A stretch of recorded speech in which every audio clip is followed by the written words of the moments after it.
Hello and welcome.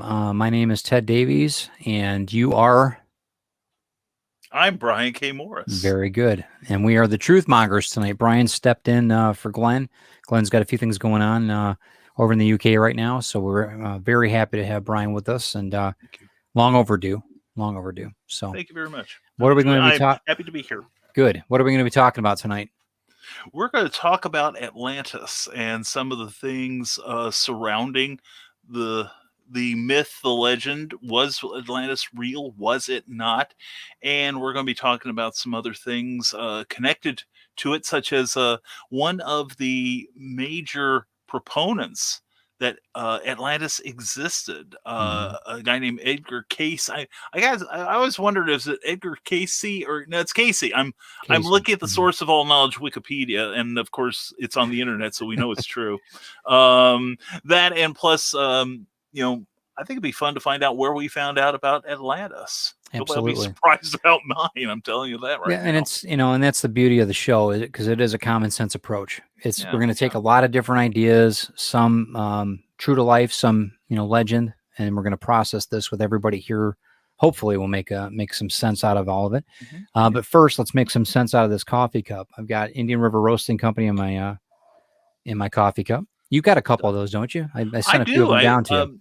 Yeah, I did a very major editing job on probably the most important comic book release this year, Grim 101. Thank you. And my publisher, oh God bless this publisher, he knows my price. Money is valueless. But he sent me bags of coffee, so yes. he's earned my love. It's like scratching my belly late at night or something. Excellent. I know that, and I'm hopefully Pete the Roaster is enjoying that comment. Indian River Roasting Company. Pete is an awesome sponsor of this channel, and let's check out a little bit more about them. Here at Ted Davies Artistry, we take coffee seriously, and so does our sponsor, Indian River Roasting Company. It's fair trade, organic, and they're artisans just like me. The only difference is I use watercolor and ink, and they use coffee beans, and I enjoy it all through my day. So do yourself a favor, go to the description when you like, share, and subscribe to this channel. Find Indian River Roasting Company's website, use the promo code CAFFEINATED2021, and save 10% on your purchase. Yeah, use that promo code CAFFEINATED2021 when you go to their website. You'll find that in the description, Indian River Roasting Company. Save 10% on your caffeine and get caffeinated. It's all right. Good stuff. Seriously good stuff. Good. Thank you. I'm glad you're enjoying it. And good deal. And we also want to talk about John Cashman's Comics in Bay City, Michigan. They're having the sale till September 4th. Check out everything he's doing. Here we go.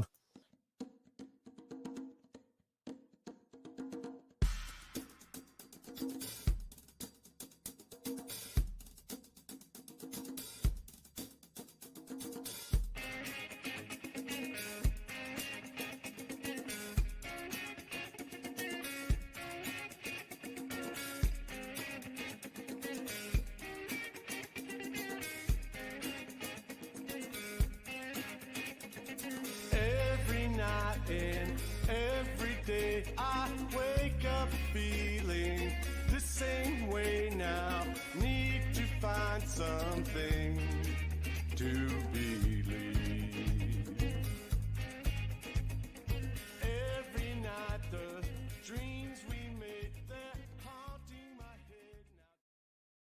Yeah, check everything else that John's doing. Say hello to Petey if you go down to the Bay City store. Petey the dog. He will hopefully say hi back to you. Tell him that the Truth Mongers sent you. Tell John that too, because it'll be good for him too. And we would love for you guys to check out everything he's doing. Check out what they're doing on their website as well. Whether you're a novice collector or a seasoned collector like Brian and myself, he even sells DC. But more importantly, he sells indie published products, mainly mine, and I appreciate it greatly. So check out everything that John's doing. We're also proud affiliates with this guy here, Rising Tide Broadcast Network.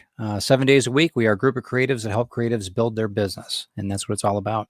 You can check out everything that we're doing, take a snapshot of this. Follow all of us on YouTube on the different channels. Brian's on the way to getting over to 1,000.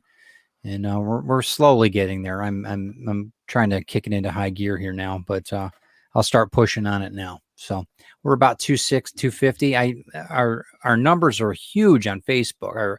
Our videos are huge when it comes to Facebook and that. Not everybody's got a YouTube channel, so but I'm building towards that. So, and everybody else that's building their YouTube channel, fantastic. Whatever I can do to help, including you, Brian, we will promote it. And you. We will promote it. Thank you. We're not leaving you behind.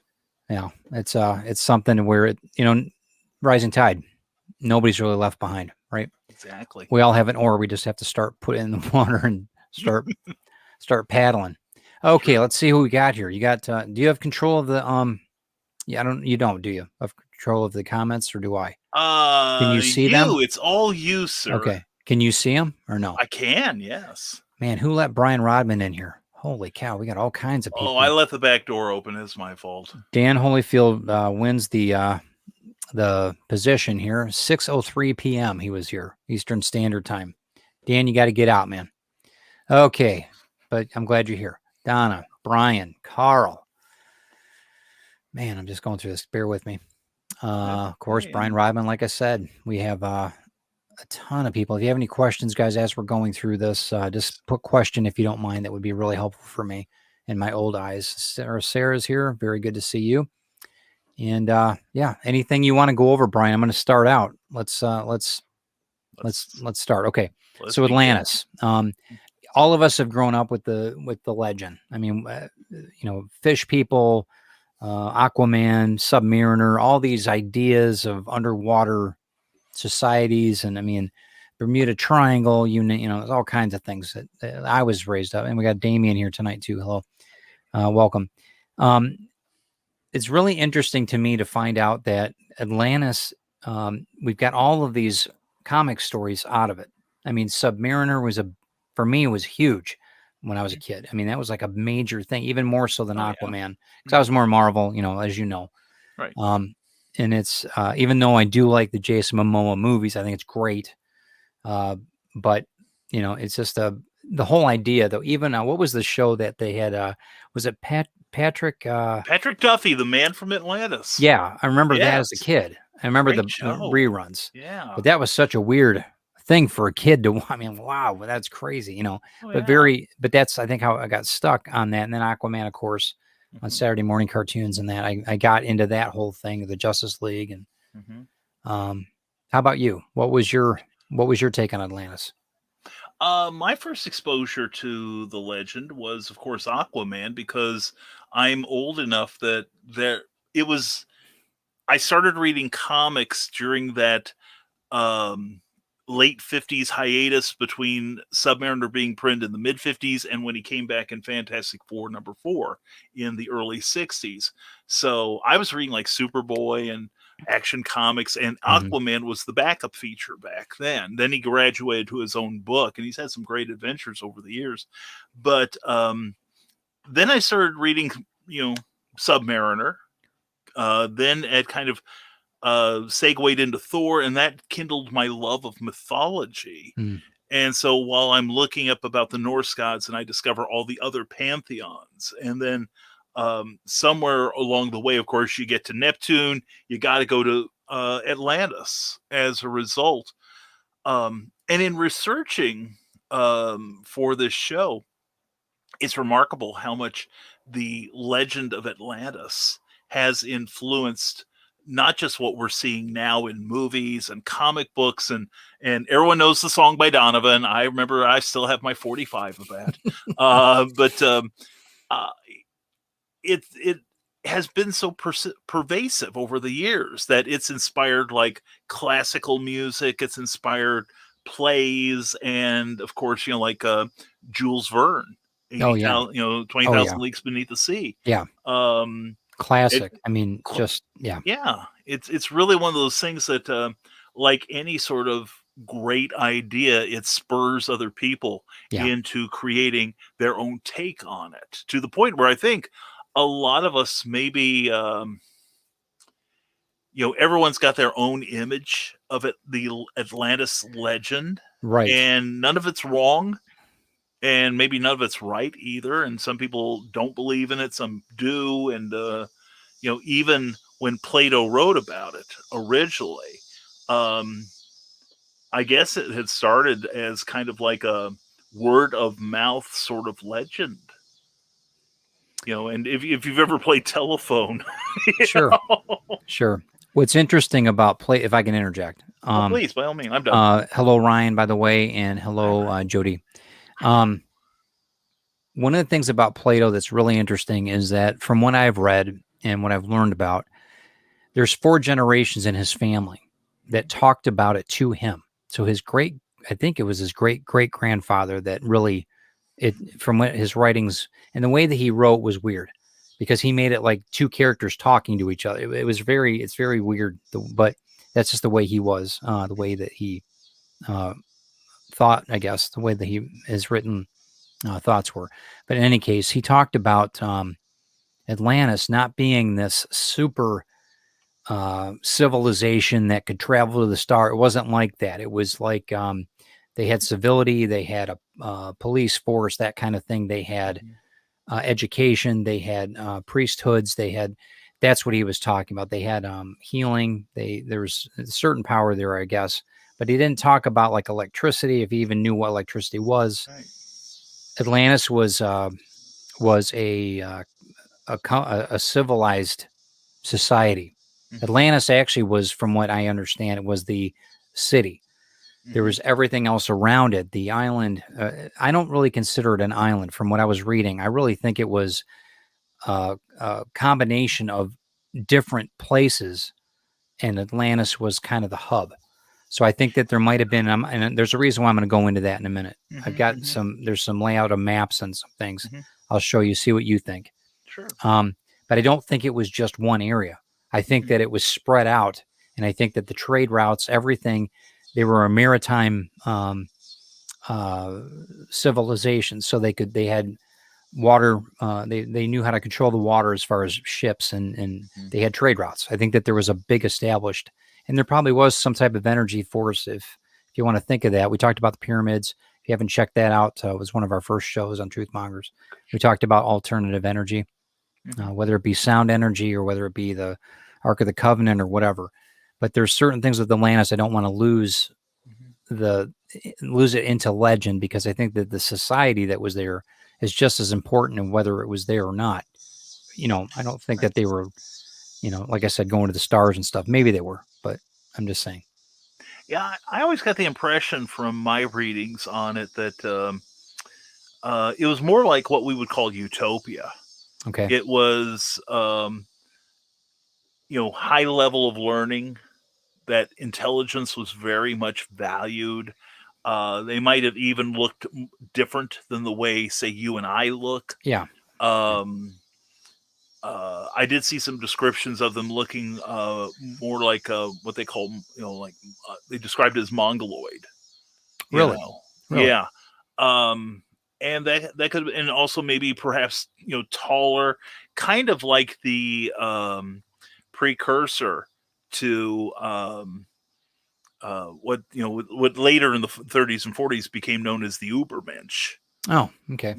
And this may, and I did read some stuff that said that they may have inspired some of the thinking of, like the Thule Society, and the idea of, the master race, the occult. Yeah, the Thule Society. Yeah. People don't know what the Thule Society was. Basically, the predecessor to the Nazi Party. Exactly. They were very much occultists, and they went into they had a ton of money that got involved in that. We talked a little bit about that on one of the shows too, prior. Yeah. But that's a really dark. I don't think the occult is a bad thing, but that type of society in the wrong direction could be very, very dangerous, and that could be, as we've seen. So. Yeah, and I think that's the problem with the thinking in that direction, in that if they were as highly advanced as many over the centuries have said they were, wouldn't you think they would have eliminated like prejudice and bigotry? Yeah, and which was like the complete opposite of what the Nazi Party was about. Theirs was like carefully applied prejudice. So we when we're looking at the other thing too, we're talking about higher intelligence or the what's the word? The journey for higher intelligence. It was a Right. big thing from what Plato was saying. Their Right. higher education was very important. I've read stories about it too, being that Atlantis, if it was the people that were there, were actually a little bit more. They were more advanced because they weren't from here. They were more of a, I don't know, alien race or whatever you want to call it. I've read a couple things about that to where they almost kept themselves away from everyone else. That was part of their thing. And like you were saying with that Thule ideal, maybe that is true.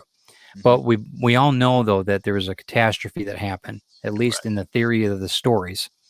And it talks about the deluge. It talks about an epic, not extinction, but there's a couple different formats. They talk about it. One was that there was I heard that it was like an explosion, like a massive, it sounded like a nuclear explosion that took the whole thing out. Somebody misused the power that they had. Classic case. I don't necessarily think that happened. I think that there was more so water levels rose and the islands or the areas that they were on just they were gone. There was a huge ice cap in the northern part of America, and I'm going to show you that in a minute. We were talking. Somebody just posted. I think it was Joe. Joe posted that Atlantis is under the Mediterranean Sea near Italy. Is it? Interesting. I don't know. In several locations. Yeah, and I think that's part of the. And I think that's part of the thing too, because they talked about the Atlantic Ocean. There was a lot of the people were talking about it being in there, and I'm going to show you a couple of pictures here and see what you think. Okay. And then one day they had we went and we scanned the whole floor and there's no way that there's anything there. And that was the end of it. They didn't do any more research on it, or they didn't tell us about it.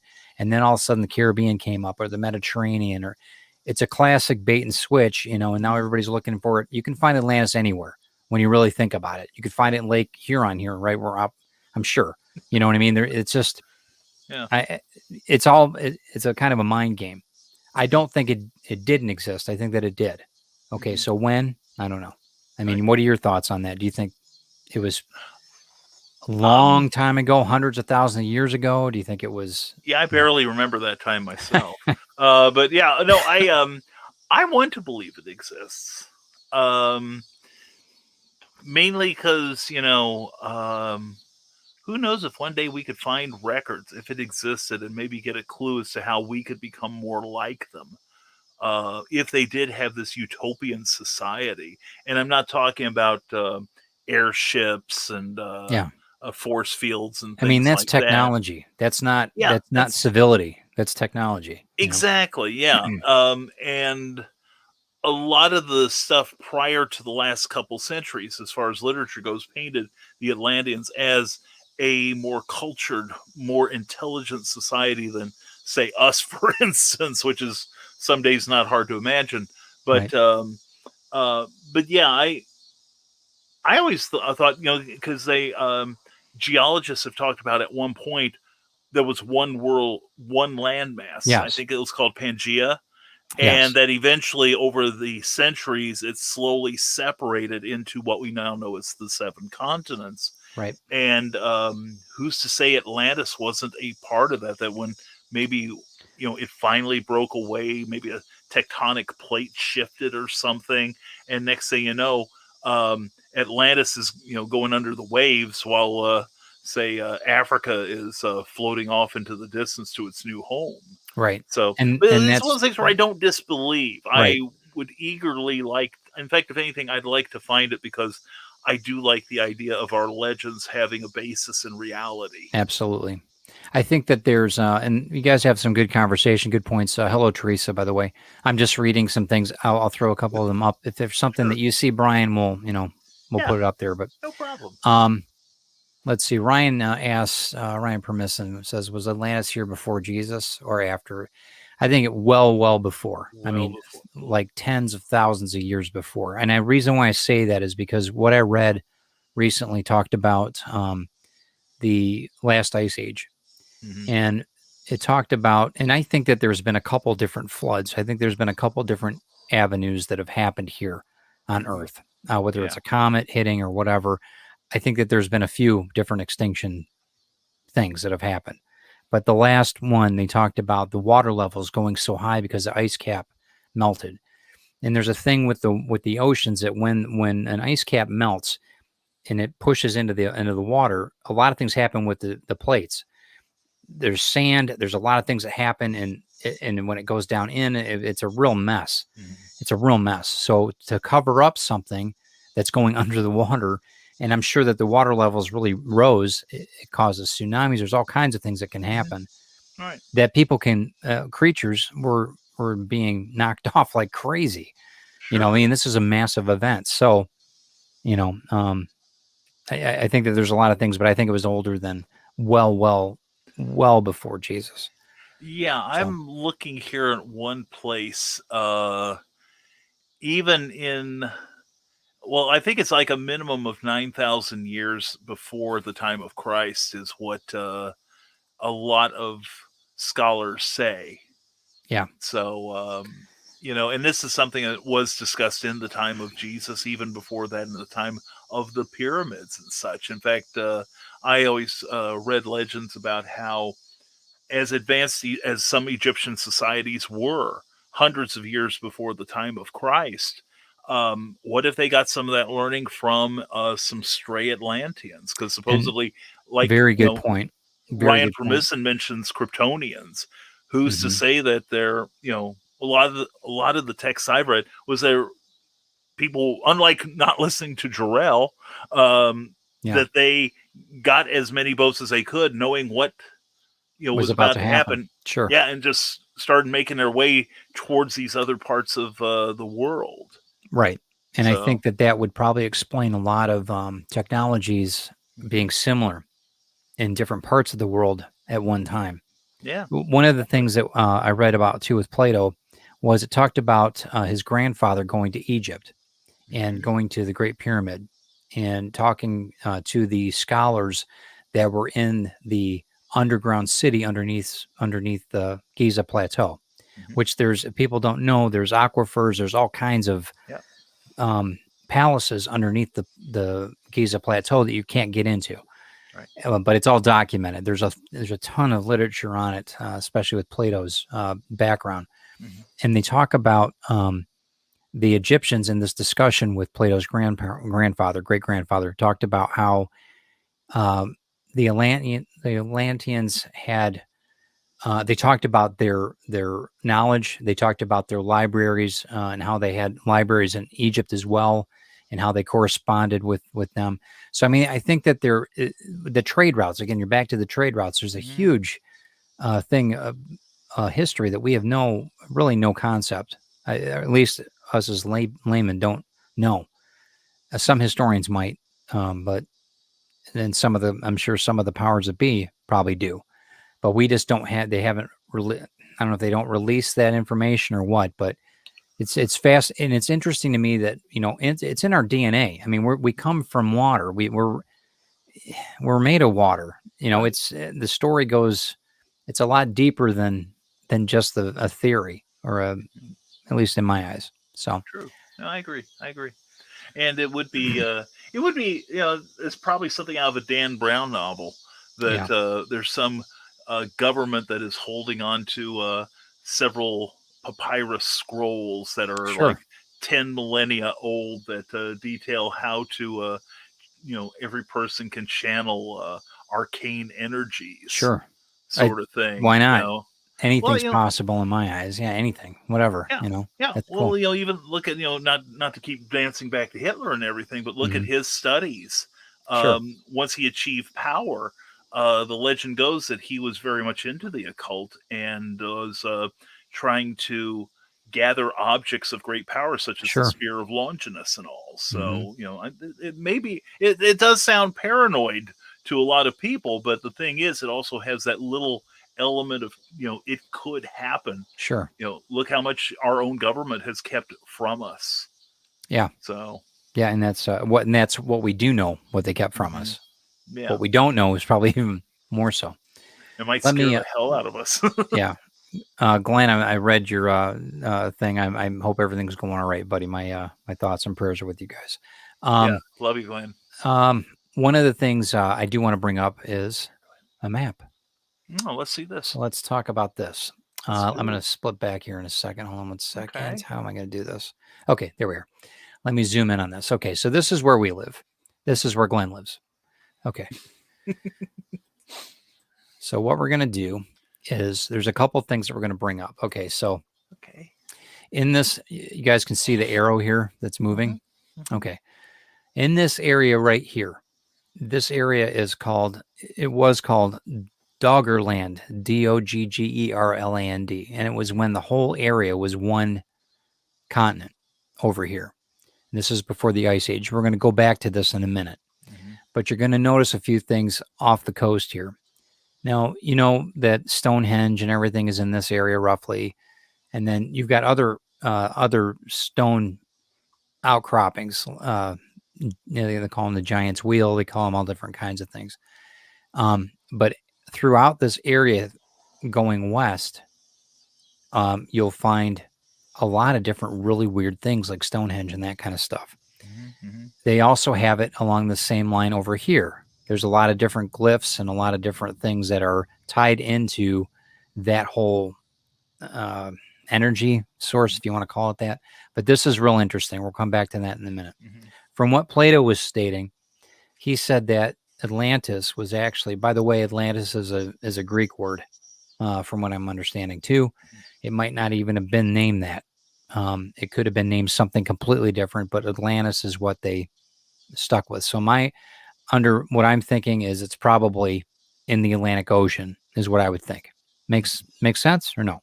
Yeah, in fact, most of the scholars that I have looked at and most of the fiction that I've read places it in the Atlantic, somewhere in the region of the Atlantic, whereas there were other civilizations like Lemuria and Mu that I think were supposed to be in the Pacific. Right. So, yeah. Right. So I don't know what the ley lines are here. I would assume that there's some type of, and you can go back and look at the Truth Mongers early on in our series. We talked about ley lines and how the Earth's energy works with pyramids and everything. So in this, off the coast, or as you're coming across here, there's this area here is really interesting. They were talking about this all through here is a real interesting, this is about 80 meters. Actually, let me go back to this.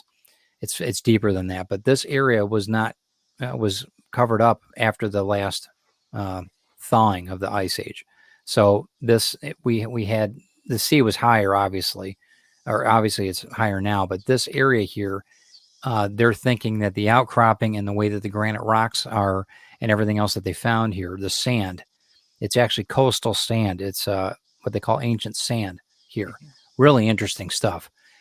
If I had a guess, I would say probably if Atlantis was an island, if it was here, it would be one suggestion. That would be one thing. I'll get back to another thing in a minute, but and then this is where I live over here. But I did right there. So, but the area here though, I think is very intriguing. I think that's a possible, especially with being Atlantis. Now, some people think it's in the Azores. Some people think over here, they think it's in the Mediterranean, like Joe D was saying. Right. But that in the Bermuda Triangle, like Sarah was even talking about, the Bermuda Triangle even has, I don't know. But I think that the distraction of it all is that we don't know where it is, right? So we're looking everywhere else for it. So I don't know. Yeah, and I remember when I first really started digging deep into the legend in the 70s when I was still in high school. And people were starting to popularize the legends of the Bermuda Triangle and some of the theories I read and some of the, let's call them the less reputable sources, were saying that was where Atlantis was and that a lot of the energies that were messing up communications and making the electronics go awry, like you see in some graveyards. Here in America, and I've had that happen to me at Bachelor's Grove in the Chicago area. But the idea was that whatever, say, the machinery that was left over after the destruction of Atlantis. That's where it wound up, and that was what was creating the triangle and all the bizarre effects that happened there. Right. I know in the Hollow Earth that we talked about in a prior video a few weeks ago, they talk about the Bermuda Triangle being an entry point to this, not to the center of the Earth, but to an opening to the inner Earth, and that's I don't know. There's all kinds of interesting stories on that. Yeah. I think that there's probably, like I said, like you were saying, one continent that ended up, certain parts of it got flooded. Atlantis was part of that. I think that that's probably a truer statement than, I don't think it was just a little tiny group of islands that only a very small amount of, higher intelligent people or higher intellect lived. And they, I don't believe that. I think it was more so it was a flourishing area that's like Eden, if you want to call it that, but maybe not. But Doggerland. But go ahead. You go ahead. No, I was going to say, I was going to ask, let's hear more about Doggerland. Okay, so Doggerland, this is a really interesting thing. They call it the Atlantis of, not of the North, but of the North, how do they say, of Europe. It's the European Atlantis. So really interesting stuff. I'm going to go to another picture here. This one here, and it talks, and they've got a whole slew of stories on this one. Okay, so this is Britain. Okay, this is Ireland here, and this is back land sea level circa 8,000 BC. So Dogger Bank is actually what eventually was gone. It went from this huge continent to this smaller area because once the ice caps melted, this whole area was covered in water. Now that's what you see. This is England in today's map, but this is what it used to look like, the whole area.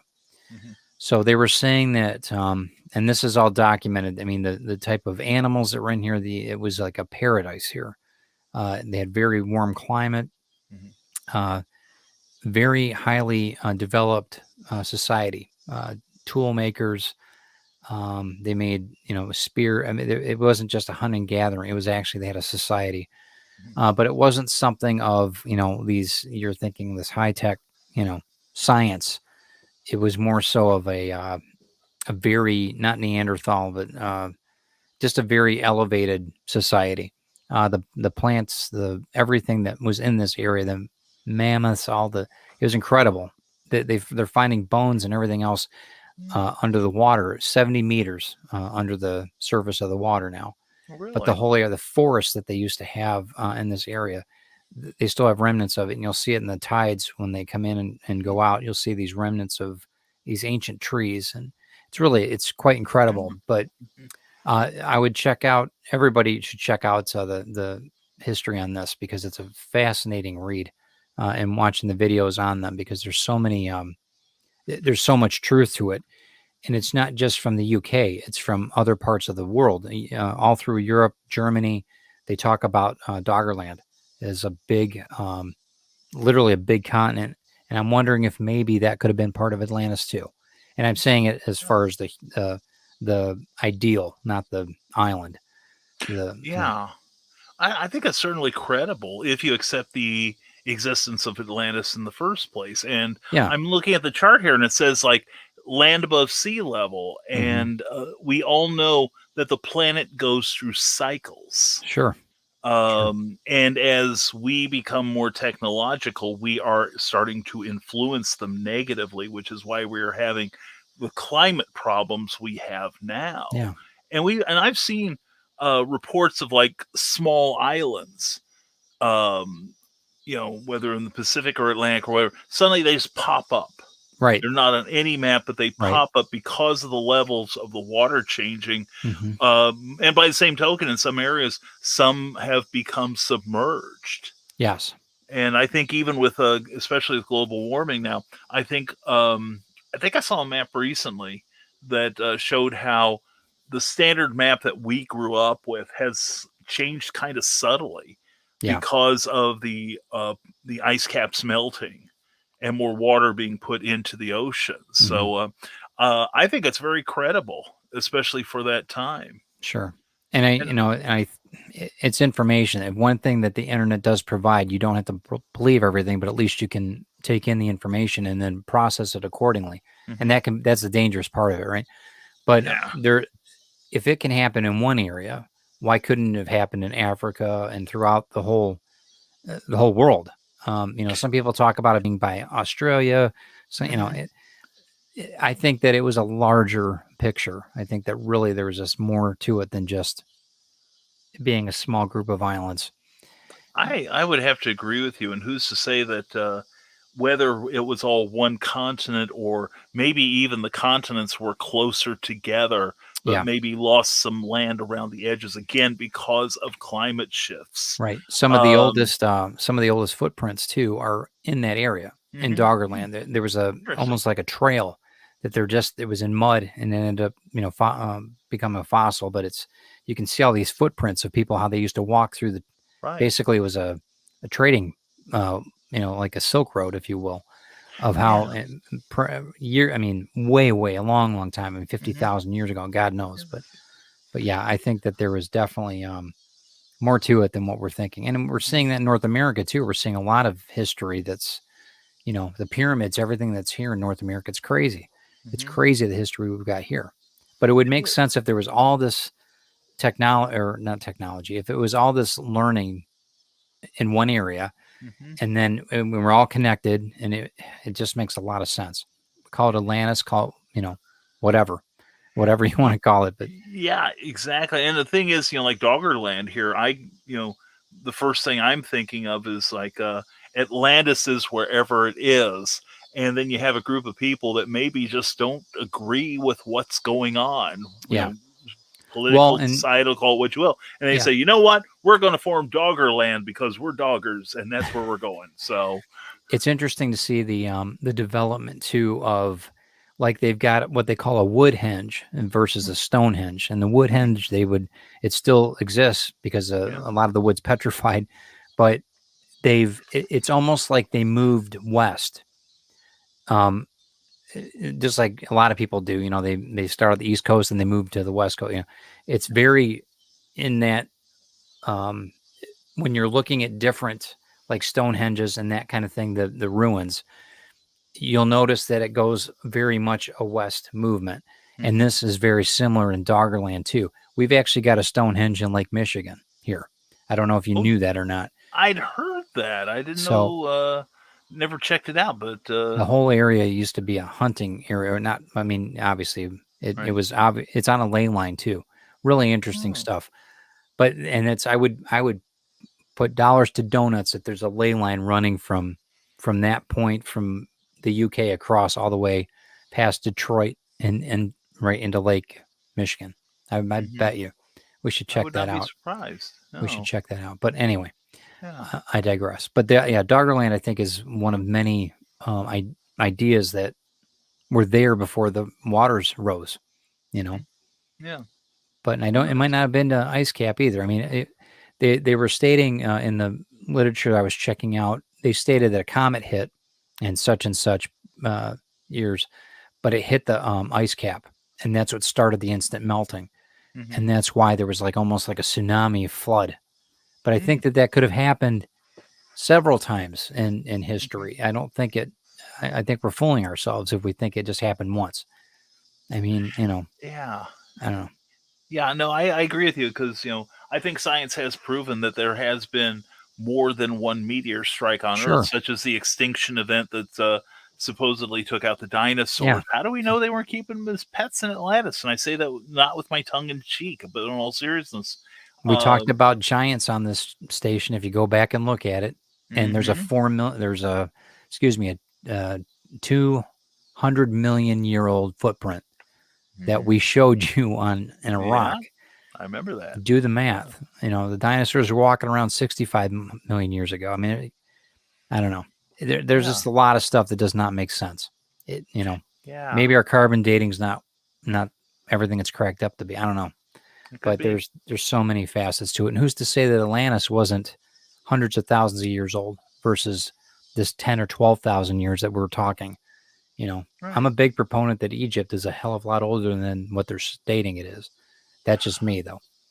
That But makes sense, and legends are passed down because look at the Bible itself. yes. Most of it being written like what was it like a couple hundred years ago, or not a couple hundred years ago, but a couple hundred years before the time of Christ, Mhm. on up through like past the crucifixion, Right. by a century or so, and none of the writers were there for like Adam and Eve or the flood or any of that stuff, but Yeah. a lot of those legends had gone down through the ages, word of mouth. And Dan Holofield says, sorry, I'm taking over your show. No, do it. No, run with There's it. a place in Western Africa that has also been promoted as a possible site of Atlantis. Yeah, I was looking at the Wikipedia page. And before anyone says, yeah, Brian, easy out, you're looking at Wikipedia. Studies have shown that 80% of Wikipedia is dead on, and it's mostly in the non-pop culture areas. So I'm going to count this, and it's also very well documented. There's a lot of it's got their IBIDs and their et Do als we in know a row. where is it? Like Ethiopia, or where is it? Where? Yeah, that's a good I'd like question. to know. I know. I don't think it's in Western. Sorry, I don't think Ethiopia is not in Western Africa. But you can. If you find out, Dan, post it in the chat, and we'll look it up. If we can find it on that other map. Can I go back to the other map real quick? Please. And then we'll see what. We'll come back to that. Okay, so in Africa. Yeah. All right. So let's see what we got here. Yeah. Well, it's interesting too that Sahara, everything that's got sand on it right now, all this area here must have been covered with water at one time, for at least in my theory. Maybe I'm wrong. I mean, you guys, some of your geologists here. But. Well, I'm no geologist, but I am an internet rocket surgeon, and it would make sense after a time because. Canary Islands, I mean, anything around here that could be on and on, even down here. And who's to say that maybe you're right. Maybe when things were a little closer together, or if Atlantis was in the middle there, who knows if the water might have made its way into more of Africa, where you have a number of the larger deserts. True. And there have been examples of I can't remember which of the I want to say the Aswan Dam, but I read a book years ago that they built the dam because of flooding in the lower plains.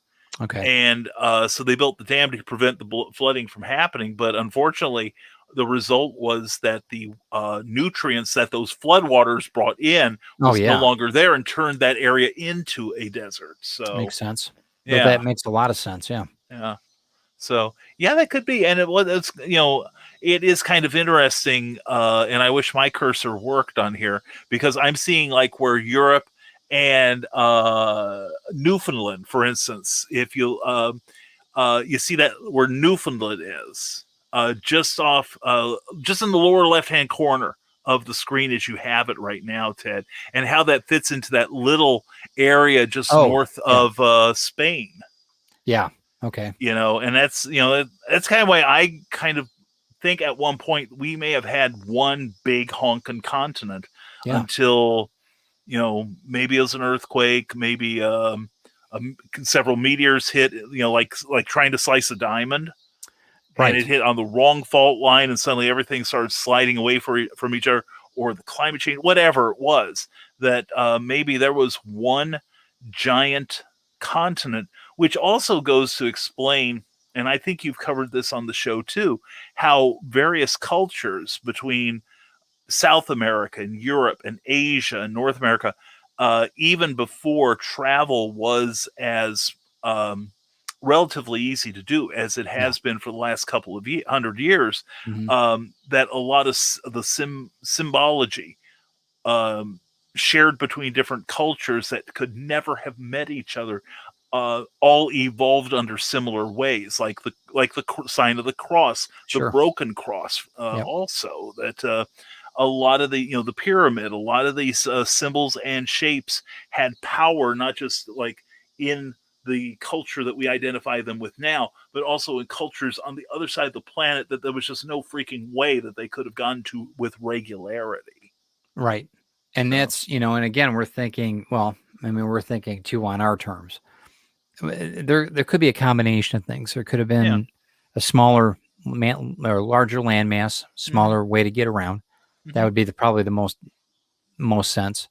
There might have been some energy thing that they were using, grids or whatever, that they obviously we lost that technology, or we just don't have it anymore for a reason that's far beyond me. But but then there's, I think that there's more to it than just a myth. There's got to be, because we're still talking about it. Yeah. I don't know. It just seems too easy to just be made up. Yeah, and something that is that prevalent. Yeah. That if it is such a powerful idea that exists down through thousands and thousands of years, that there's and maybe got to be something to it. Sure. And there's stories of, there's a lot of ancient stories of different, I'm going to call them fish people for the lack of a better word. Yeah. But even the Vatican have hats, the miters that they wear.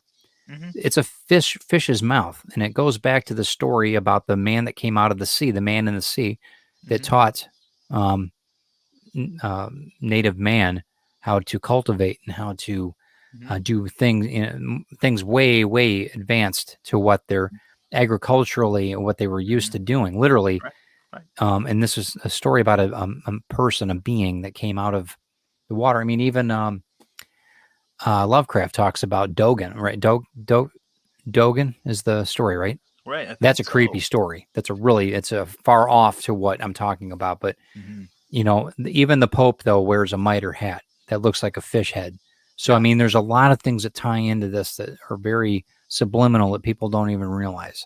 Poseidon, Aquaman, everything that's, I don't know. There's just a lot of correlation that we don't even really think that, I don't even think that we really realize what's that's reminding us. One of the things I've talked about this before, even though we live on a Great Lake, I am deathly afraid of deep water.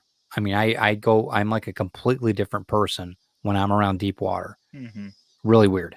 And I've kayaked over deep water. I am just not good with that at all. And Chris will tell you, she about flipped over my kayak. She was so, fed up with me. I get really nervous. It's a really weird thing. And I know a lot of people that have the same type of situation but they do it when they're looking out, say in a really dark night. Yeah. They don't have a lot of lights and they look out to the stars. They feel like it's overwhelming. That's kind of how I feel when in deep water, like oceans, that kind of thing. Really deep water, like Titanic deep water. You can't see anything. I don't like that. So I wonder if that's an ingrained thing that has been processed into us that makes, because they always talk about the abyss and all this other stuff. Yeah. What do you think? I think it's a valid thought because I know to get to my in-laws, unless I take this bypass around Cleveland, Ohio, we have to take I-90. Oh, sure. Actually travels to the north end of the city, and you're looking out onto Lake Erie. Yeah. And all you see is Lake Erie till it reaches the horizon. And same thing when you're in Chicago and you look out over Lake Michigan, you can't quite see the other side. No, it's like it here in Lake Huron. It's the same way. I know. It's scientists have talked about racial memory. And that brings up a thought here, and I know I'm extrapolating here. That's why you're here. Extrapolate, please. I will do this thing.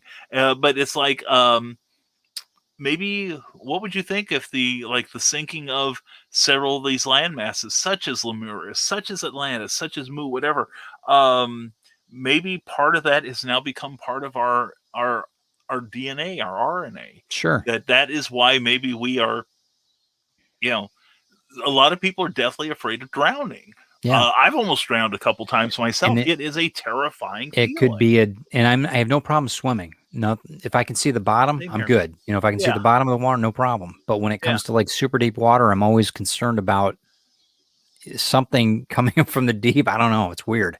Yeah, but it's a DNA. Very much. It could be. It could be a very much DNA thing. If you think that you have memory like that, if you think about that, forget past lives and all the other stuff that I believe in. But if you think it from a genetic standpoint, your ancestors, fight or flight, all these things could have been remembered into their genetic coding, right? Oh, sure. And now, 100,000 years later, this is why some of us have these freaky, maybe we've got Atlantis blood in us, don't even know. So I don't know. Could be, especially if they traveled as extensively Sure. as some legends have it. There could be a little bit of Atlantean in every man, woman, and child on the planet, for all we know by now. And maybe we're just the offspring of that, and Atlantis is just a term. It might not even been named that. The Atlantean, what is an Atlantean? I mean, it could be anything. It could have been named Bob. I mean, it could have been, you know what I mean? It would have been, I'm just saying there's so many different ways to look at it. But I don't think that Atlantis is a myth. I think that absolutely there's too much documentation. If you want to call it documentation, there's something underlying there that I think is more true to our psyche. And maybe Carl can jump in on that too. Maybe it's a mass delusion. We talked about that in the last show that we were on, mass hypnosis, somebody's story that just builds on it after being told. Poseidon is a big one, right? I mean, how many different remember Poseidon's Adventure, the one where the ship rolled? I don't know if you remember that movie, the right? Poseidon Adventure, one of the great disaster movies. Yeah, and I remember it vividly as a kid, man, because it scared the crap out of me. I remember it. I remember the people hanging off the chandelier. It was crazy. I remember how crazy that was, and then seeing Titanic later in life, that was pretty dramatic. That was I couldn't even watch half of it. When they were going down to the surface of the ship, there, forget it. Yeah, I couldn't even be around it, man. I was like, it was way too real. Yeah. And I saw some engineering specials about that came out after the James Cameron film, and almost all of them said that it was like high 90 percentile right. Not to digress, but go ahead and read Carl's, if you would, please, sir. The people who have no fear of water get drowned. Therefore, they don't spread their genes. People who fear deep water live long enough to have kids. Fair enough. Fish kids. Yeah, that's true. There we go. Yeah. Fair enough. That's great. Well, you've also talked in the past about the collective unconsciousness. Yeah. Kind of like this giant store of RAM that exists in the ether that we all kind of contribute to, and that could be a part of it as well. I mean, you put I've heard it said where I've heard musicians that don't put music out, they practice and they want to get perfect, and they don't record it, they don't do anything with it, they name it, they do everything they're supposed to do it, but they never put it out. And then all of a sudden, somewhere down the road, somebody puts that type of music out, names it similarly, sounds very similar to it, and they've made $1 million. Or you have people that say, hey, I've got a great idea for such and such. Never jump on it. They have total inspiration, but they never jump on that idea. And then somebody else down the road somewhere comes up with that same idea. It's got to be, inspiration finds its outlet. It finds a void, and it does. I mean, that's why I move so fast on a lot of the ideas I've got, because they're so freaking crazy that if I don't, somebody else will be hospitalized when they come up with this. I'm doing them a favor. That's right. You're true humanitarian, Ted. That's my service. That's me. Public service announcement, Ted. That's right. Fear can help keep you alive. Yeah. Fight or flight, right? Yeah. Well, it's like the doctor said on episode of Doctor Who, fear is a superpower. Yeah, right. It is. As long as it's not a crippling fear. Fear can be very constructive. If it becomes dominant in your life, then no. You hear me say no envy, no fear. I mean that. Right. Don't be afraid. Be afraid that you're going to slip off the edge and fall in the water. I get that, but don't be afraid that the parachute might not open. Right. Exactly. Dan Holyfield says that is one of the prevalent points of many parts of the legend, that survivors of Atlantis founded the civilizations in South America, Africa, and fought wars with the Greeks in the Mediterranean. Well, that's interesting. What is, you would think, though, if they were so advanced, what would be the point of I know that I've read about that where the humans had fights or had wars, if you want to call it that, with the Atlanteans, which I don't know if who was the winner. Obviously, the victor, but Yeah. Well, you also hear about what was it like? Homo sapiens and the genetic precursor to them, like having massive fights. It's almost like the Titans of yeah, legend in the yeah, Greek and Roman legends, yeah, who then begat the next generation, right, like Zeus and right. um, And they talked Achilles. about that too. They talked about the Atlanteans being giants. They talked Yeah, about them being slightly larger than, and then maybe it was a genetic thing. Maybe they were. Um, I don't like using the word alien. Maybe they were just a different humanoid species that hmm we, hmm eventually just died out. I don't know. I know the yeah, deluge didn't help. you know, exactly. Boy, that darn deluge you ruins know, everything. That's why we can't have nice things.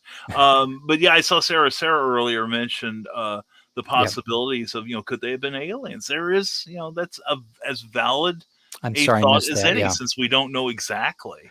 right. And what is alien? I mean, really, when it comes Yeah, down to it, I mean, are we aliens? Are we, But I we're think we're, that we're all made of stardust, man. we are. So Yeah, just when did we arrive on the timeline?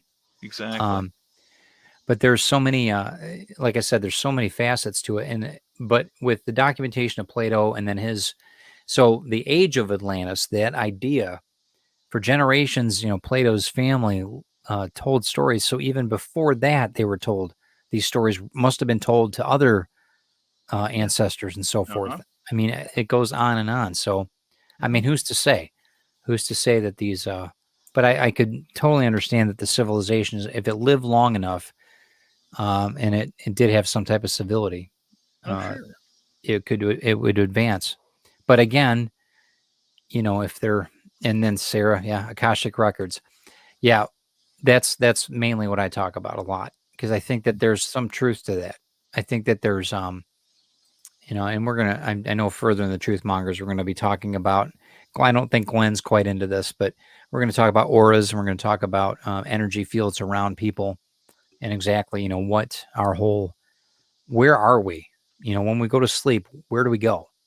Yeah. Are we stuck in our bodies? Why don't we wake up in somebody, thank God we don't wake up in somebody else's body, in hmm that regard that could be a little scary, but the Akashi records, I don't think are far off. I think that Yeah. there's, one of the Vedas talks about the Hindu holy scriptures talk about when every planet has a memory to it.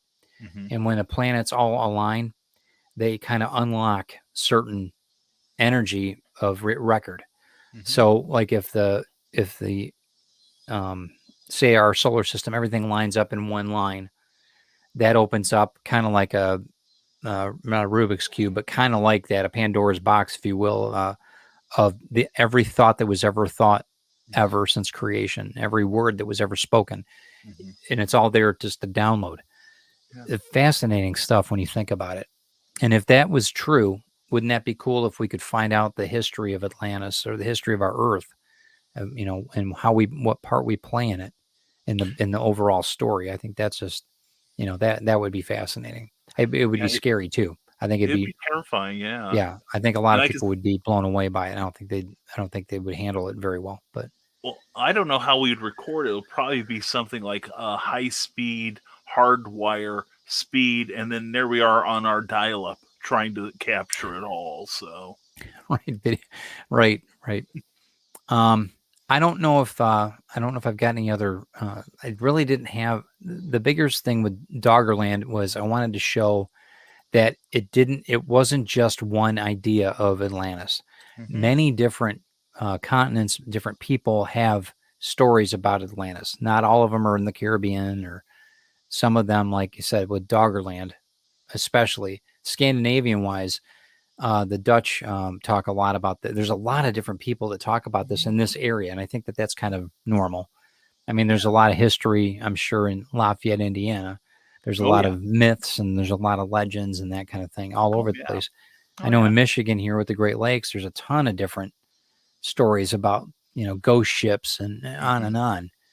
So, I mean, I don't think that Atlantis is a ghost ship, though. I think that it actually did exist at one time. We're still talking about it. I don't think it'll ever rise again unless we lose a ton of water. But I'd like to see us find out a little bit more about the oceans, what's under the oceans. Because I think that's pretty important. I think that we're missing or we are missing something very important for a reason.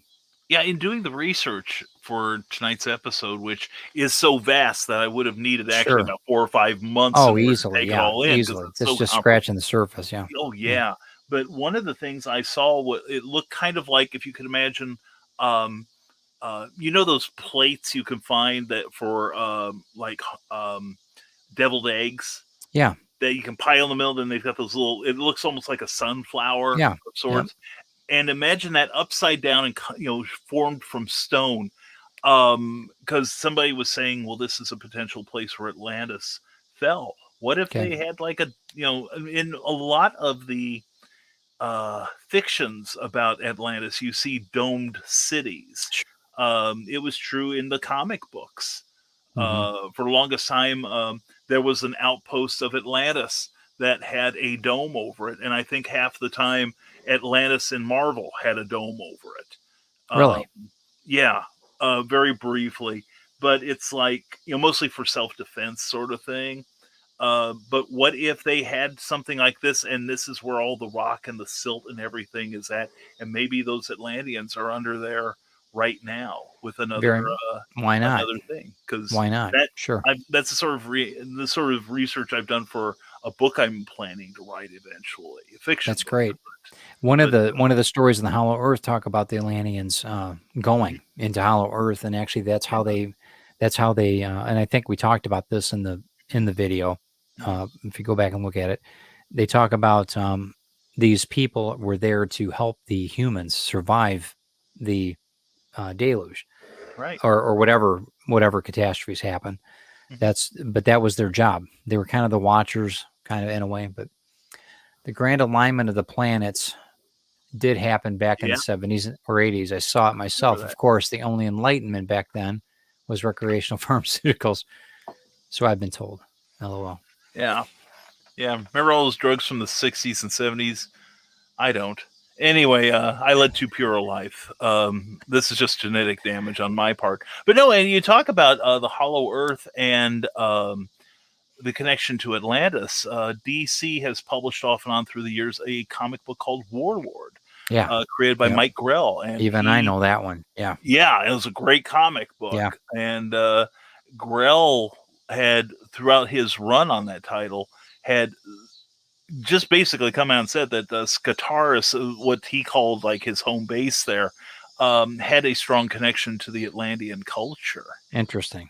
Yeah. So what do you think about, here's something, we're talking about Akashic Records.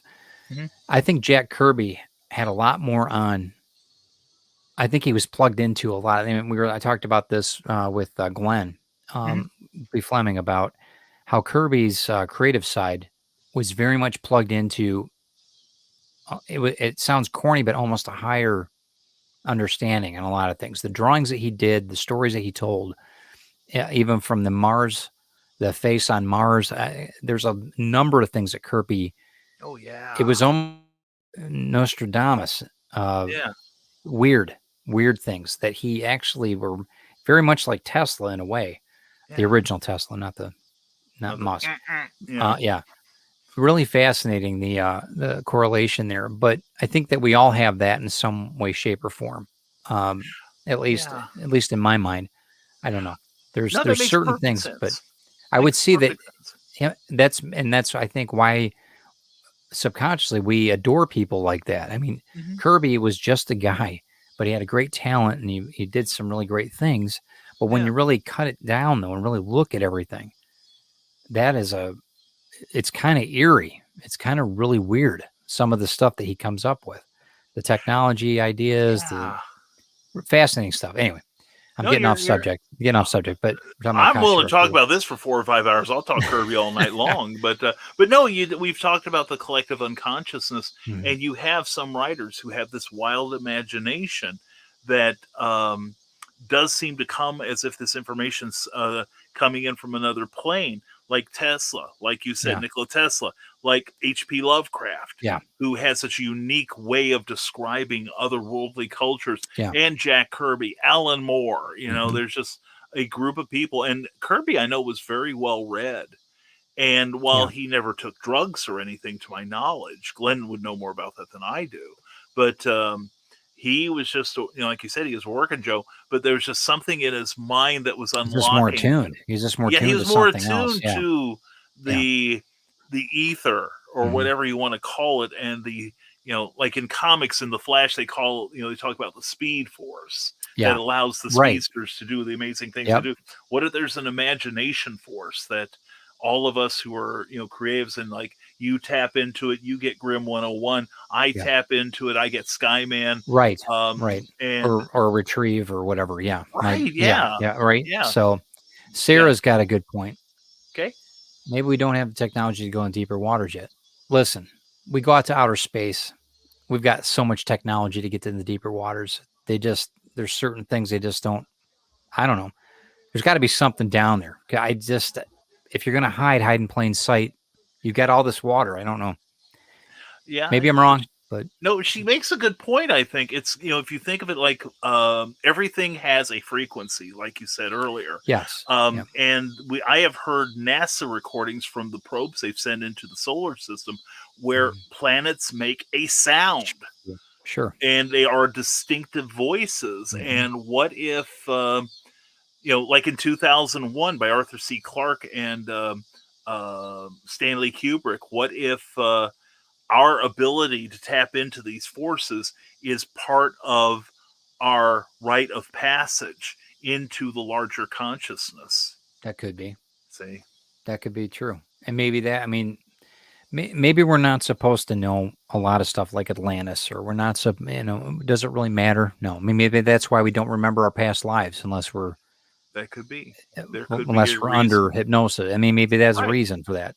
Yeah, and there could be a reason for it, and part of it could be we are not prepared. There's a saying that I use about people who are, we've all met them. They're, highly intelligent, but they don't, they just don't have that personable touch. Yeah. Or, the term I heard, and I use it a lot, is educated beyond their intelligence. Yeah. And it could be that, we're book smart, but we need to be soul smart and spirit smart in order to understand these various things before the obelisk appears and all the aliens get the warning. All the humans are at it again. So that's right.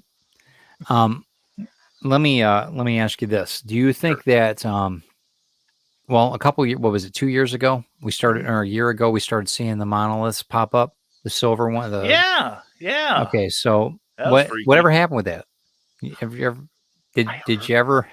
No, the one popped up in the desert, then the other one popped up in Germany or wherever it was. Those are the only two I saw. Yeah, but that's the thing. It's like you were hearing about it all the time, and then all of a sudden, it's like, of course, we've got the 24-hour news cycle where kid gets stuck in a tree, no more oxygen for planet Earth. We'll get back to that later if we have time, sort of thing. And when I heard that, the first thing I thought of was 2001. Sure. And maybe these were okay. We've reached a certain tipping point, and this is and wasn't it about either just before or at the start of the COVID thing? Yeah, right. What if that was, one of the things that, like, okay, you've reached this certain point, you haven't killed each other yet. Okay, we're going to give you this deadly virus. Okay, how you handling it? Oh, gee, we're going to have to take your obelisks away, people. Sorry, this is, you're not quite ready to join the Legion of Superheroes yet. So we'll keep the one at the Vatican though going, and the one at Washington. No problem. Yeah, we'll keep those for sure. And I think I've got one in my basement too. We'll be taking care of that too. So what do you think happened to the people of Atlantis? Do you think that it was they just scattered? They all died? What do you think happened? I don't think it was like Krypton where the whole thing happened at once. I think even with the Earth as young as it was, even relatively at that time, I would think it would have taken like an extinction level event to make something like that happen. Yeah. I would think that, like maybe they had the tech, like we can predict tsunamis now. Yeah. If there's an earthquake out in the middle of the Pacific Ocean, we get on the horn and tell Japan, okay, guys, you're going to get like a 50-foot tsunami. Yeah. Look out. And they can take appropriate measures. What if their science was that advanced too? What if their science was more not necessarily hair dryers and VCRs so much as it was, here's the stuff we need to make our world and make the world more for us and make us more for the world around us. And what if they got all the science that said, hey, listen, we're going to be splitting from Europe and North America in about 6 months. Y'all want to make some kayaks now. And for all I know, they got off of the island, or, like anytime we have a crisis, look how many people evacuate an area and set up someplace else where it's not quite so dangerous. And maybe everyone thought, okay, I'm going to grab everything I can carry and drop it in a boat or whatever they were using for transportation, and then said, okay, we're heading for, higher waters. And this could be, and I'm thinking maybe the science, we call it science, but, like Arthur C. Clarke, you say that, magic was science that or that any sort of technology has the appearance of science. Yes. Or, or vice versa. But what if a lot of this stuff, like say they went to North America and interacted with who we now know as Native Americans. Sure. And, we have legends of shamans and also mystical men in the Asian cultures as well. And for all we know, what they do, through sigils, through spells, what if a lot of that was science, but it uses a different energy than, what we would recognize as, say, electricity or heat? That maybe they found a way to tap into what we would now call the Force. Yeah. So, why not? I think that there's the possibility. If you got, if you believe in a higher power, why wouldn't you believe that? Exactly. We're here breathing. Right. We're, that's my total argument. Wherever your faith is, I don't personally believe in a guy with a big beard in the sky. I don't believe that, but I do believe though that there's some type of divine intervention somewhere, and we're here.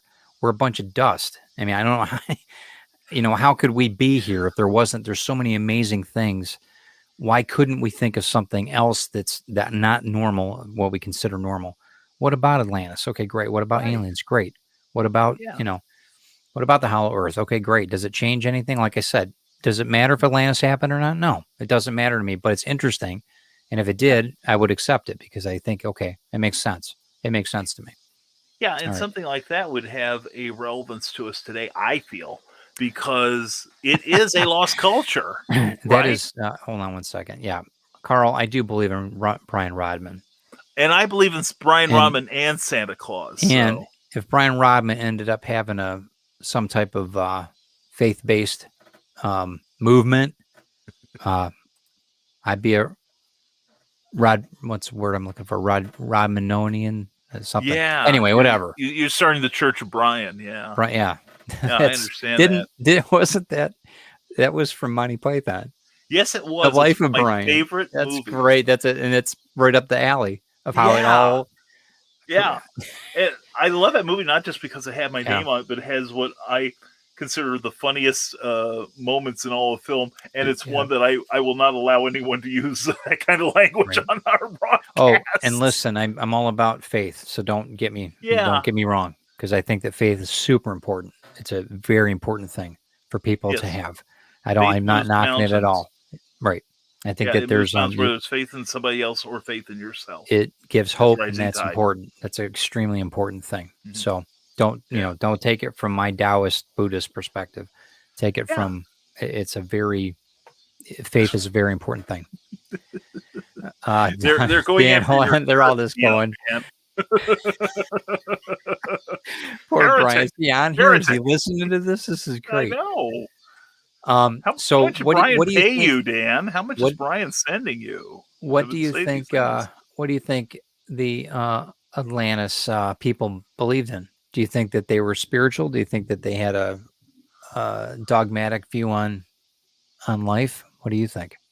I would like to think, as I've been saying, that they're they were seeking their answers inside.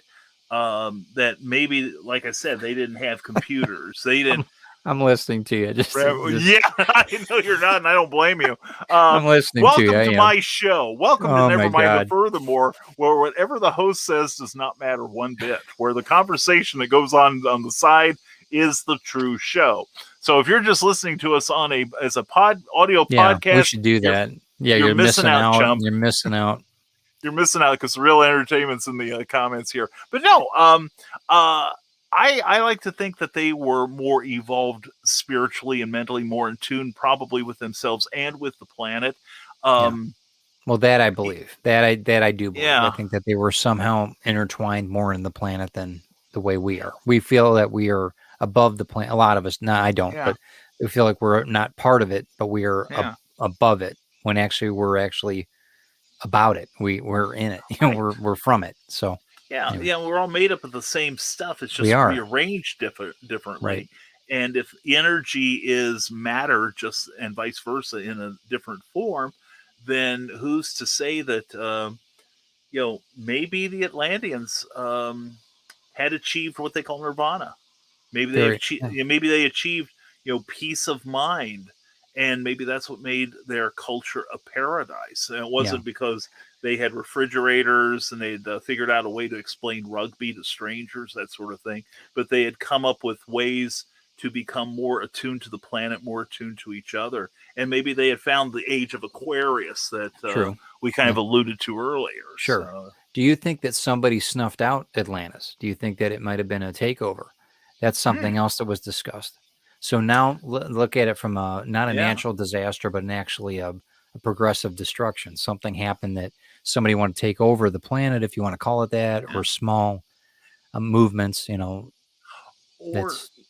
even as we talk about on my shows plenty of times, there are people who, when you go from here to here, they want to pull you back down to here, or maybe even lower. We've all met people who cannot fathom the idea that happiness is not zero sum, that there's only a measured amount of joy or success in the world. And if, say, Ted sells a whole bunch of Grimm 101, that it's taking away from, Eric Hawkins not selling enough copies of Zombie for World of Oz. That it's not, it doesn't work like that. That both of them can coexist. Sucks to be you, Eric. Sorry.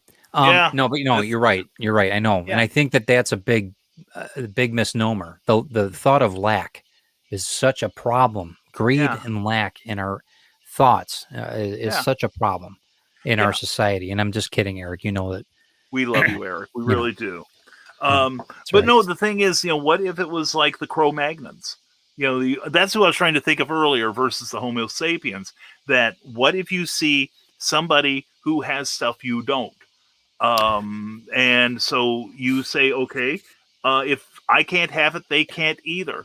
And yes, Atlantis was destroyed when they achieved Nickelback. Any society that achieves Nickelback is doomed to destruction. Dan Holofield, you are a prophet in your own time.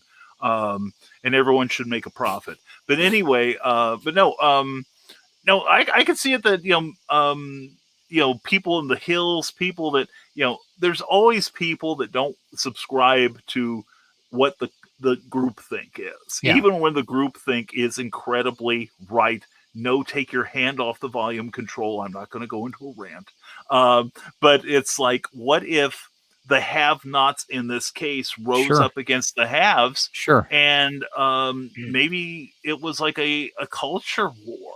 I mean, maybe Atlantis wasn't perfect. What if they had an uprising? Dan was talking about earlier. Maybe they had a case, not a case, a structure to where there were hierarchies or where people would have-nots. It could have had their own. I mean, it's as old as Cain and Abel. I mean, you're back to that whole. It could be like they had their own January 6th, except they're the outside worked. Yeah. And it could be that, and once they were there, well, they've got personal fission generators. I'm just going to stomp it into the ground. Nobody will know it ever existed. They could have erased they did it the to themselves? What if they breached the wall and somebody hit the button and that was the end of it?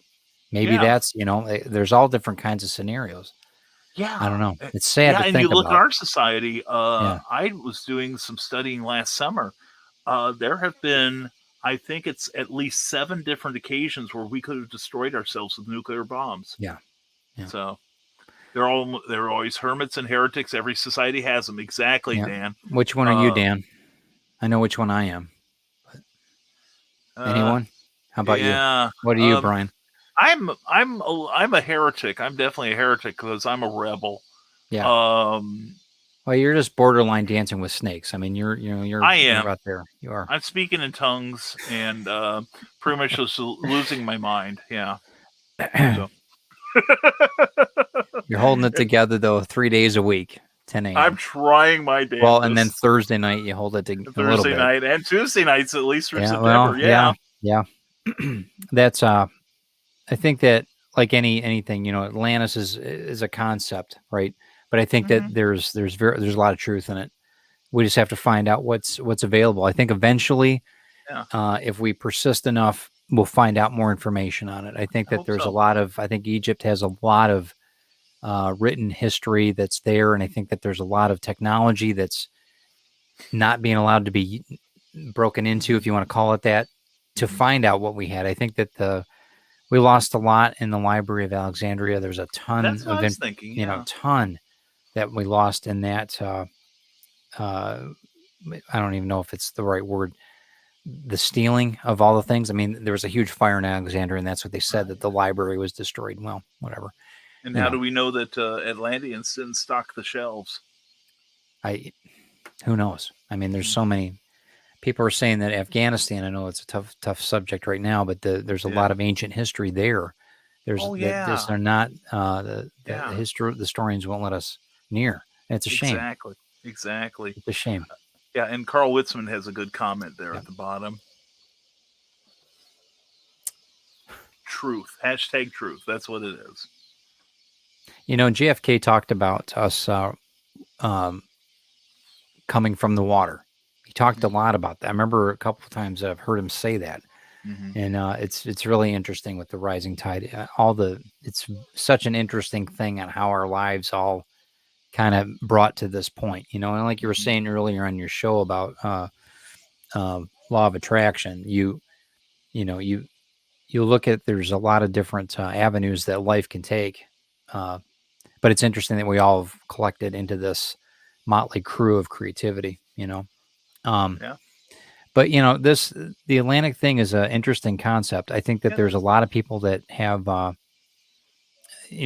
some people say that they channel the Atlanteans, whatever. I mean, that's okay. That's your thing. That's great. I don't know. I don't know if I'm quite there, and I don't know if I want to be there, but I think that there's things that we can learn from the stories, and then we can learn from the actual documentation that we know of. We know Plato talked about it. Right. We know that there was visitations to the Giza Plateau, and there's a record of that. It's not just fiction. So that's enough for me. Okay. Right. So it happened, and this is okay. It doesn't matter if they had flying rock cars or whatever, or, they rode seahorses to work. It doesn't matter. That it's irrelevant. But the fact is that there's something in our DNA. There's something in our history that stories like Aquaman, stories like Submariners, they're there, and they're gnawing at us. Interesting. So yeah, maybe that's what drives us forward, to find out what these little flashes that in our brains that we can't identify. Maybe that's what drives us forward to try to use the future to reconnect with our past. Maybe. What didn't we solve before? That's my thing Exactly. about reincarnation. What didn't we solve before? What happened? That's Yeah. my thought process, and regardless of how you think about it. No, I agree with you. And what could Atlantis teach us today as a culture? That what if we are working our way? And I say our, I'm talking about all of humanity, not Mhm. just the United States. But what did they do that we shouldn't? Yeah. Or what should we do What could we more have learned? of that Yeah. will prevent us from following the same path of Right. extinction? Right. And how do we and this is a hard thing in digital. I think in a digital mindset too, where we're at right now, how do we record it? How do we record our thoughts? How do we get it to the point where because everything's digital now, right? We're, Mm-hmm. like I said, I was going to California soon and I'm documenting everything and it's going to be all digital. Mm-hmm. It's not like I've got a camcorder everything's going to be on a phone and then on into the iCloud, and Right. it's going to be, but if that ever went down, what do we have? Right. So Yeah. the same thing goes with the, our books. That's one of the reasons why I appreciate everybody that bought digital copies of Grim 101, but I'm really happy that people actually have paperback books and hardcover books so that they can, Mm-hmm. it's tangible evidence, of Ted's delusion. You know what I mean? There we There's, go. you know what I'm saying? So Oh, there's got to yeah. be something to where we as a species or we as a collective need to document. It didn't happen if it's not documented. Exactly. I used to say that in business all the time, because a lot of us got bit in business if it wasn't documented properly. Yeah, that's You know, true. I don't know. So, Yeah, I get it. and I'll tell you what, whoever's got the lease on Atlantis, boy, that's going to be quite the story if it ever came out. Mm-hmm. It was Jim Cameron. Maybe, and maybe there's things that we've already discovered about it that we didn't know was Atlantis. Maybe there's things that we're seeing that we discovered eons or years ago, and that it was just the last remnants of this thing. But wouldn't it be great to get confirmation? Yeah. Yeah. So Exactly. I know we're about 1:30, about an hour and 30 minutes. Yes, I we think are. I think we did pretty well. I think We're this is a doing pretty good okay. show. I mean, We're you doing tell me okay. if you want to continue. We can go on if you want. You tell me. I'm in it to win it. Okay. Let's share the knowledge here. Okay, so if you're looking at a map, Doggerland, what do you think? On a scale of 1 to 10, do you think that could have been a possible Atlantean civilization on that? With 1 being a no way in hell, and 10 being, what do you mean you don't believe? Of course it's true. I would give that just from a little I know, I'll give it an 8.5, which is very popular on Comic Book Spectrum. I think Okay. there is that. There is a strong case being pled just in this illustration here. Yeah. Knowing what we know now of climate change and, even continental drift, as they call it, Yeah. that I think this is plausible. I'll be on MythBuster and I'll call this plausible. All right, very good. The Not Dogger. confirmed, but plausible. All right, and I agree with you on this. I think that the Dogger Bank is extremely interesting because the Dogger Bank actually becomes an island in itself. And that's a really very compelling thing, especially with all the henges that are on it, the stone henges and that kind of thing. That type of dynamic, that type of understanding of the Earth's energy. There's a lot of things there that are very intriguing. Oh, yeah. But when you look at the big scope of things, I mean, where we're all at here, I mean, this is intriguing over here, yeah. But I think that there's a lot here that we're just not understanding. And I know that, and Carl said earlier that the rift is getting bigger. I think it is actually in here, if I'm not mistaken. I can't think of the name. It's not the rift. What's it called? Right. What's it called? Whatever that is. I know what The you're talking tectonic about. I plates can't remember the exact term. So yeah. The trench, whatever. It's Yeah. getting deeper. So Right.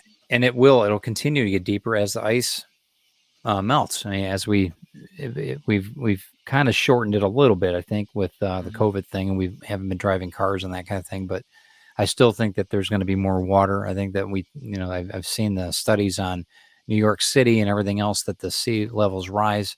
I know we're pretty high up on the water level. But having said that, water is underneath the crust. There's tons of water. There's more water in the earth than there is on the earth. So that's another thing. If that water ever produced itself out, we would be in a water world. Pardon the movie pun. Yeah. Well, and also from the time that I worked in the water industry, there are many aquifers that a lot of municipalities get their drinking water from.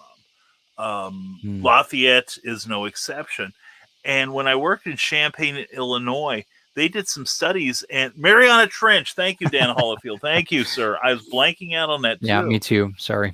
But anyway, they estimate that some of the water that we are drinking now could have been formed, through the water cycle, drifting through the earth, etc. Could have what we are drinking now in some areas might have been put there around the time of Christ. Yeah, isn't that something? So, yeah, well, I know is. that. I know on the lake, 2,000-year-old water. Yeah, I know on the lakes here, Lake Superior, Lake Huron, Lake Michigan, St. Clair, Ontario, Erie. They're saying that's a 200-year cycle. So they're finding out now in Lake Superior. Actually, we're going to be getting Christine and I from the well that we had the shallow well we had a couple issues with last week. We're going to be getting a deep well next year, and that deep well goes 400 feet down. It's massive. Even though we've got the lake right there, we can't. Right. There's not a way to. It's a basin, and it's a real. Anyway, you got all the fresh water you want 50 feet from the house, but we got to go 400 feet down. And at Lake Superior, it's an aquifer from Lake Superior. Even though it's 300 miles away, it runs underneath the state, and that's the drinking water that we have. That it's an amazing thing, but it's on average about 200 years from raindrop. So we're drinking water that's at least 200 years old. Interesting stuff. It really is, and the aquifer that we had in Champaign, East Central Illinois, we'll call it, ran from the western edge of Illinois all the way into West Virginia, because it's not a straight line. It looks, more like a Rorschach test than anything. It's a hollow earth, right? Yeah. There we go. There's your hollow earth right there. Well, the voids, it's honeycomb. I mean, they're everywhere. Yeah, they're everywhere. Exactly. So, let me go back to what Dan was saying. Dan made a post. Books and stories are a great way to connect with the past. We can read a book or a scroll and being inside the mind of someone who existed long before ourselves. It is. That's the power. I mean, and again, whether we connect with it with the internet or we connect with it with a good book, it is. You were traveling in time and in a mind. Absolutely. And whether it's fiction or whether it's fact, it's, I leave that to you to decide. But I think that Atlantis is a definitely. I think that I want to say that I want to say something about the Bible. I thought that they had something about Atlanteans or something. There was something I can't think of it now. I saw something like that too. Let me. No. I'm misthinking. I'm thinking of the seraphim. It's almost like that's hybrid sons of gods. Yeah, right. So, they talk about seraphim though in the Bible. I'm getting it mixed up. So don't just forget what I said about Atlantis in the Bible. Maybe, unless Rodman knows or some theologian that we have, maybe there's some type of anyone, Bueller, anybody? Bueller? No? Okay. Bueller? There might be something in. I know that the deluge is not just in the Bible; it's throughout all written histories. There's several deluges that are written in many scriptures. Whether it be in the Vedas or whether it be Hindu Vedas or whether it be in the Buddhist traditions, or they're there. I mean, they've been written, and scholars will tell you that deluge happened, period. So maybe Atlantis, this is when it, maybe when it was, I don't consider it sunk, but that's it. And that's maybe when it no longer was above water. Well, here's your story. Noah, or who we have come to know as Noah, using Atlantean technology, found he has 40 days to construct an ark using the calculators of the time. He figured out how many cubits tall, wide, and deep it needed to be. Then used the technology of transportation to get to at least 2 of every animals, except those darn unicorns. The Irish Rovers were right, and Shel Silverstein, to get them into the Ark. And that's where things went from there. And then at the appointed time, then it happened on schedule. And thanks to the energies used inside the Ark, plus the temporal dislocation technology of the Atlanteans to fit all those animals into that tiny area. Yeah. That's how this works. See, you don't think it was just DNA? You don't think it was just DNA that they took on?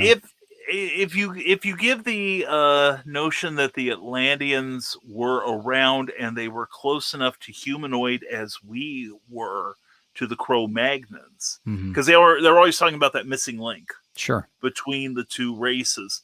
Who's to say, especially when you get, like, say, a one Atlantean on a Friday night, that he recognizes that Atlanteans got needs. Atlanteans got to get busy, if you know what I mean. So Atlantean booty call. That's right. And welcome to my last appearance on the Truth Mongers. I think, hey, Carl, I think we got a new name for the band. Forget Trickle Down. What was it? Trickle Down something. I forgot the name of it. Yeah, right. This is Atlantean Booty Call. That's going to be the name of it. That'll be my soul group. Yeah, I'm glad I'm not going to be alone in hell. It'd be nice. I'll find a good place for it. I think I've got a job waiting. The bunk bed's ready. Yep. That's right. So Dan Holyfield, Ted, look up the Eye of the Sahara for the West African Canada. Okay, I will. Yeah, I'll check that out. Cool. Dan's a wealth of knowledge. There's so many things Dan's that he's going to be retired soon, and then we're going to be able to really get some of his work out and get it really seen, because he'll have more time to do what he wants to. Oh yeah, he's brilliant. He really is. What do you think about? Do you remember the Michael Mignola had? He did a lot of the set design, or not set design, but actual drawing work for Atlantis, the movie. Yes. And the not cartoon, but the animated movie. The animated. I really enjoyed it. I really enjoyed that a lot. That was a super movie. That was great. And the styling, everything that was in it, and knowing that Mike was involved, and I was just like, oh, over the moon, And I watched it with the kids growing up, not knowing who Mike Mignola was, until later after Hellboy. What do you think about that technology? About the stones and the floating, it was really well done. I mean, I really liked the way that they thought about it. They talked about the inner earth, there was all kinds of stuff in that movie. What do you think about that? Yeah, it pushed all the right buttons, and with the the tech there, it explained the potential influence on other cultures. Like the pyramids. Right. We're only still guessing how they got built. And Atlantean Booty Call with their new single "Why Won't It Stop Raining?" Things just have a way of going off the rails when I appear on any show. Welcome to the Rising Tide Broadcasting Network. I love the sound of rain on a tin roof. Yeah. Yeah, there we go. Yeah, why won't stop raining? We've got 40 nights to figure it out. B-side is my basement flooded. Wow. Real tight ship you run here, Ted. I'm real proud of you. Yeah, that's I'm a bad influence. So do you think that they were a maritime society? You think that they traveled the world? And I think this is a big part of this too, that if there was one landmass, that means that there was more water. So that that meant that they would have to eventually. How long do you think that they lived? Do you think it was hundreds of thousands of years? Do you think it was a flash in the pan? What do you think? 10,000 years? I think that they were a long existing, long time. Yeah, I would agree with you. I mean, if we take the Bible literally, you had people in the early part of it living hundreds of years. Look at Methuselah. Right. For instance, he lived like a long, long time. Well, yeah, and they were talking about Gilgamesh, and they were talking even Noah. I mean, they were, and some of these were talked about, as well as they were being giants, there's also Right. documentation that they talked about Noah and his family being part of the giant, if you want to call it that. Mhm. It's a fascinating thought process on this, just like the music that Dan's going to be writing for. Wow. Oh man. Yeah, but no. Getting back to your point, of course, even if there was one landmass, there's still going to be rivers, Yeah. lakes, Right. things Right. like that, and there's also ways to get around. And how many times have you seen like people put a sail on like a boat and put a set of wheels on it and zoom off you go? Yeah. How do Yeah. we know the Atlanteans had not figured out ways to travel across land and across the water Yeah. as conveniently and as quickly as possible, which would have um, which probably lends itself to my theory about Doggerland, Mm-hmm. in that you know people couldn't travel very far, unless they had like a wagon or something pulling it, like how we went west here in America in the 17 and 1800s.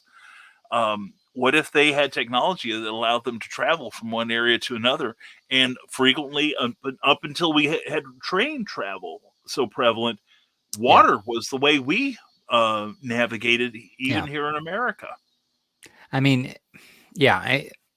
There's a lot of different things. I mean, I know in some, and again, I'm going back to the Hindu Vedas. They talked about um, vinyanas, the machines, but the floating palaces that they would literally they'd have control of all these different technologies to where they could Yeah, move from one area to the other. Who's to say they didn't have? I mean, I remember reading a story about a prince in India that had hot air balloons yeah, way back. I mean, like 1800, 17. They had the technology of the, yeah. what do they Mhm. call them? Steampunk. Like dirigibles. Thank you. Yeah, And so, I mean, they're who's to say? Then, yeah, Dan just that's weird. Hermanas. Yeah, Thanks, Dan. thanks, Dan. That's really weird. He looked that up on Google. Anyway, Yeah, so yeah, I think that there's a lot of unanswered things that I think that if they were advanced, that doesn't mean that they had to have. They might have only had Commodore 64s. They might not have had iPhones. You know what I mean? yeah, They might have just been. But I don't think that they weren't. I don't think that they were perfect. I don't think that they were. Ethereal. I think there was probably. yeah. You know, I think I'm They sure had they had corporeal issues. forms, yeah, Yeah. which is why they would need the science to make their lives Yeah. easier. Yeah. And that's why I think that, if they existed, and I think there's a good case to be made that they did, that's why I'm thinking, because I think somebody mentioned earlier, it's like, well, why didn't they have rocket ships and all that stuff? Well, Krypton didn't have a whole lot of space travel either, because science answers questions that we ask to make our lives easier or better or more efficient. Yeah. Um, I need to count real fast. I need to do math real fast. So that's why I have a handheld calculator Yeah. rather than like a ream of paper and 12 Well, years of bad math. But if the stories are true and it was Eden, why would you want to leave? I mean, what would be the yeah, point of leaving to go out in outer space if you've got a beautiful yeah, planet? That's my yeah. thing. Yeah, you've got the whole planet to explore and you don't know what all's there. And if in this case the planet is changing, Right. you Right. need to chronicle that. Right. And Dan Hollifield says there is one theory that the Nazca drawings were directed by people in woven hot air balloons. Well, yeah, it is true. Like Ted was saying that I was looking at one of my rabbit holes one day on Wikipedia was hot air balloons and how long they've been around. It's like Sure. the North was using hot air balloons to spy on the Confederates during Right. the Civil Isn't War. that crazy? Yeah. We think of it now as crazy, but I think there's a part of us that wants to go back to that, even though the Sure. Hindenburg kind of ruined it for everyone by burning up and all. That was very, very rude of it. But Sure. look at like the Batman animated series. You watch just that iconic opening, and you look up in the sky, you don't see Superman. You see dirigibles Sure. flying across Well, Gotham. I mean, in most of the architecture in the high rises that were built in the 1920s, they were designed with landing platforms on the top. I mean, in Detroit, we've got 3 or 4 buildings. Penobscot Building, the Guardian Building, they all have landing platforms. You saw it in Ghostbusters, the set that they were on top of the building. I forget which building it was. Right. But with the devil dogs and all that other stuff up on top of that huge, I don't know. There's stories about in the 1800s where men would just show up in the sky and they would just land in the middle of these small towns. That's one of the reasons. I think that Wizard of Oz was. Isn't that one of the stories that came out of that? I don't know if Eric's still on or not. I think so. Yeah, but Eric would know. I don't think it's too far fetched.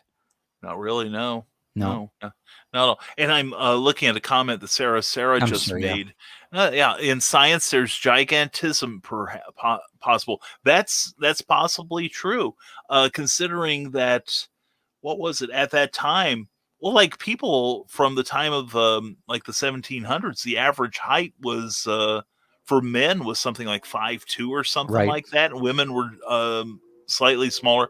And diet and genetics have changed us over the years to where, like, I'm 5'10" and I'm considered the low end of normal. Right. But back in biblical days, they would have been fairly tiny back then compared to us. Right. So you could have somebody like my height or Ted's or Dan's, and you'd be looking up at them. Right. Giant has to just be taller than you. So that's a very good point, Sarah. We when we talked about that on again back, if you go back on Truth Mongers, giants and that, there's a difference between giantism. Is that the right?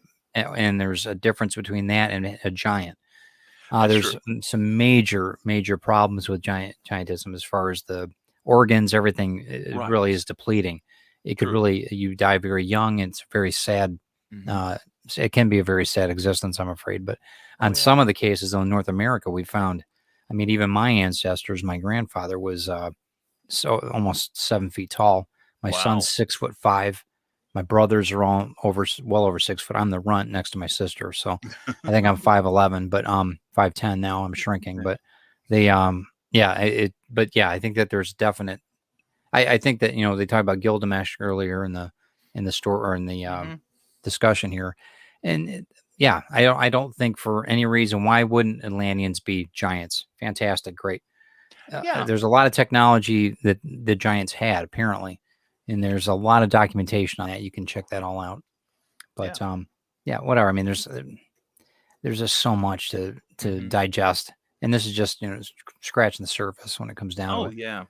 Well, and that's the thing about a lot of these things that you and Glenn are covering so very well on the Truth Mongers, and why I'm so happy you're a part of this network is that I think looking at these things is very useful.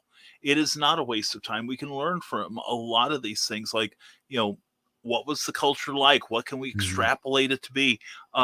If we find something out, how does that help us now? Knowing more about the past world and any other worlds beyond the veil or whatever can help us in this world now. Sure. So it's always it's the quest for knowledge is not a bad thing. Maybe I think it's how you apply the knowledge once you get it. Right. And maybe it might end up helping you create a story. There might be something in this that sparks something, said, hey, I got it great. That might really work with this. Exactly. Like, hey, I rattled off a couple story ideas tonight. Kids, you're allowed to take it, because we'll all, if we get 20 people writing the same story, we're going to have 25 different stories is what's going to happen. Right. So, Absolutely. And if it inspires somebody, fantastic. That's what it's about. Just a common sense idea. Hey, what do you think? We're not trying to force feed anybody. There's too much of that going on in the world as is. Exactly. Sarah, that's a good point. I never really thought about it like that. But early drones were. It's true. Yeah, I mean, that's it. And that is very true. Yeah, and Dan Holofield had a good point before that too, about cube the square cube law. the cube square law. Yeah. Yep. Yeah. Yeah. There's something to be said. There's talk about with giants too about having 2 hearts and 2 livers, and there's a lot of things that are different, but we don't know because a lot of the skeletons were destroyed and everything else. It's interesting that they also did a study with if Atlanteans, if the concept was the deluge. Mhm. They said that they calculated it out, and if the deluge happened X amount of years ago or whatever it was, 60 million people would have perished Wow. in that corresponding event. So, and they also said that, and I wanted to bring this up before we close out. It's also was documented that, and I think Plato talked about this. Atlantis fell in a day. It was underwater within a day. Like within 2 days, it was underwater. Interesting too. That could be a massive. That would have been, but it's like you're seeing down in everybody in Louisiana. I hope you guys are doing all right. You're seeing it there. Remember when the deluge, when the levees broke? Remember how terrible that was? Oh my gosh, yes. I mean, that was a small, horrific thing that happened with just a small amount of water. Could you imagine if it was? Yeah. And it's just terrible. And maybe something like that sped up the separation of the continents for all we know. Absolutely. So. And without the proper whatever happened, I could see why, the 60 million people would have died. Yeah, exactly. Interesting. Yeah. But I mean, hopefully it's thought-provoking. Hopefully you guys maybe you find your own personal Atlantis. You're talking about personal Jesus earlier on your show. But maybe maybe we all do have our own personal Atlantis. Who knows? But yeah, it was a good discussion. Always good talking with you, bro. Always good talking. Oh man, fun! The fun was definitely in mind to be had. I love watching your shows, Ted. And I'm not saying this because you're here, because I got the job and I don't have to be nice anymore. So, but no, I love your shows, and I'm so proud of you and Glenn for putting this show on and putting on reasoned discussions of things that no tinfoil. It's a tinfoil free zone around here. Right. And no, but seriously, you guys present a lot of great topics that are worth discussing, and love the audience interaction. And the audience is always great. You guys and it's fun. Thank the audience too. Yeah. I mean, the audience and is Edgar always Casey great. was a cool guy. Okay, that's everything I've got on him. So we're good. Okay. Well, and that maybe that might be a whole nother story. We're going to talk about actually a few interesting people with the Truth Mongers. We'll have you back. We'll talk about that. We haven't talked about Lemuria, was it? Lemuria and Mu and all those. All that we haven't talked more about. More than one lost civilization. Right. So. And I mean, I'd like to bring in maybe the search for El Dorado. I think there might be something interesting about that, and tying all that in with South America. Everything they're finding right now in the Amazon, right now with the pyramids, and fascinating stuff. But hopefully you guys learned a little bit. Since we've been talking about Glenn, let's close out. We'll come back in a second, but let's close out with one of Glenn's brand new Indiegogos. We're talking about the Kirby book. We'll be right back in a second.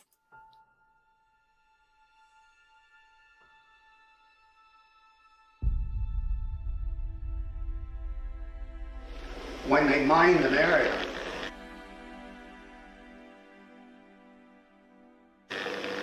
they put down yellow tape right across that line.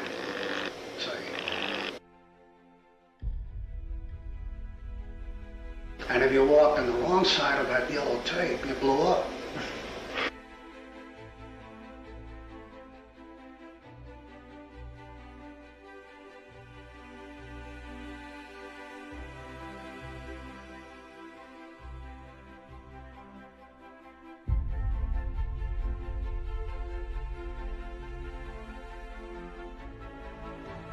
Strange Tales 136. I remember it very clearly.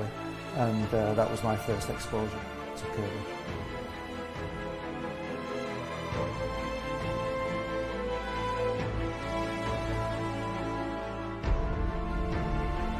And I wanted to show it to people.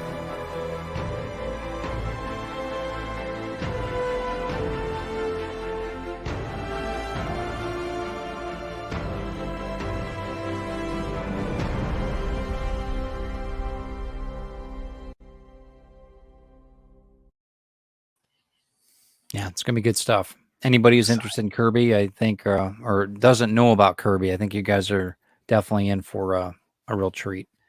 For sure. So yeah, Kirby wasn't too far from where I'm going to be staying in California in a couple weeks. The next 3 weeks, I'm actually going to be off here. We're going to be returning back the 20th ish, back to TED Talks. So just so everybody knows what's going on with that, that's including the Truth Mongers. I am going to be documenting a couple shorts, things that we're doing out there, with the optioning and everything else.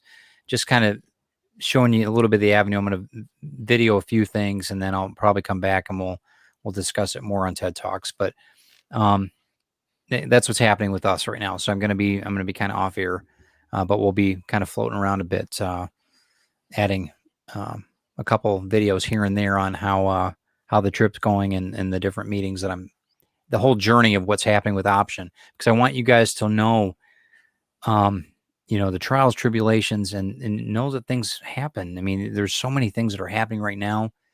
If you got a good idea, you get plugged in with the right people, a lot of things can happen. Rising tide's one of the first steps in doing it.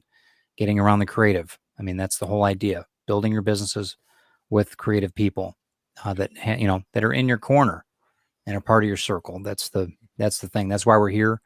And I know I speak for Brian when I say that, and I'm proud. I'm so proud to be part of it. I know Christine and I both are. Are you muted? No, okay. I just don't have anything to say. Okay, all right, okay. I'm letting you have the spotlight for mark once. the time and date on that one. Okay. Yeah. What's the date? Okay. Brian, Brian's... up for a moment. Good Lord. Okay. So in any case, Grim 101 update. The ship. The ship is sailing. The Grim 101 is actually being sent out right now. The last of the books will be out tomorrow. Friday. I've got everything. What it is, we have a smaller post office here, so I promised the women that were working I wasn't going to bring in like 100 units of, I wasn't going to do that to them.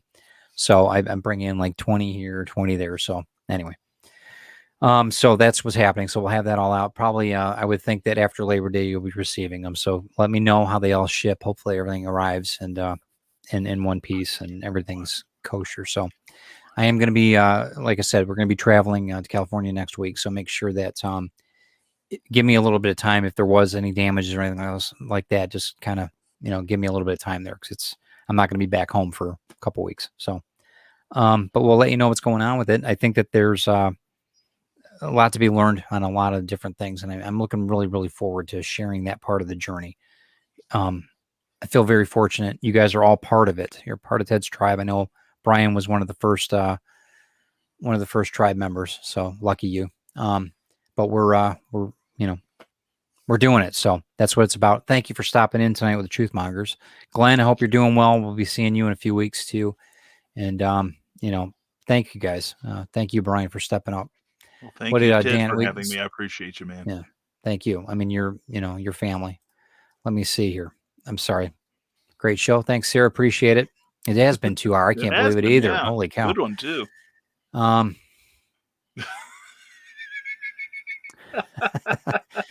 Gotta go. See you later, Dan. Yeah. Bye, Dan. See you Friday. So you guys have a good week. Like I said, we'll be seeing you guys on and off air here check us out on Facebook and check Ted Davies Artistry out on Facebook. If you are inclined, please subscribe to the channel. It'd be awesome. I would love to have more subscribers. But check us out what we're doing, because there's so much to be learned from all sides of this. So, and I look forward to seeing you guys real soon. So thanks again, Brian. You rock. And so I'm looking forward to tomorrow night. Actually, I will be watching cool. Your awesome show, Comic Book Spectrum, at 7 p.m. Comic Book Spectrum, 7 p.m. Eastern, 6 p.m. Central, where we talk about comic books of the day and the current state of the industry. It's always fun, even if you don't like comic books. The Fab Four are everything that you would want them to be on Thursday evenings. And, like I say, cigars, comics, for me, I have a little bit of scotch, I got some comics, got a cigar, and I'm watching the Fab Four, so I'm enjoying it. So it is my my macho night. So we'll just leave it at that. Try to have a great evening, guys. I'm going to leave you with the Truth Mongers intro. So we will talk to you soon, and I'll see you in a few weeks. Thanks.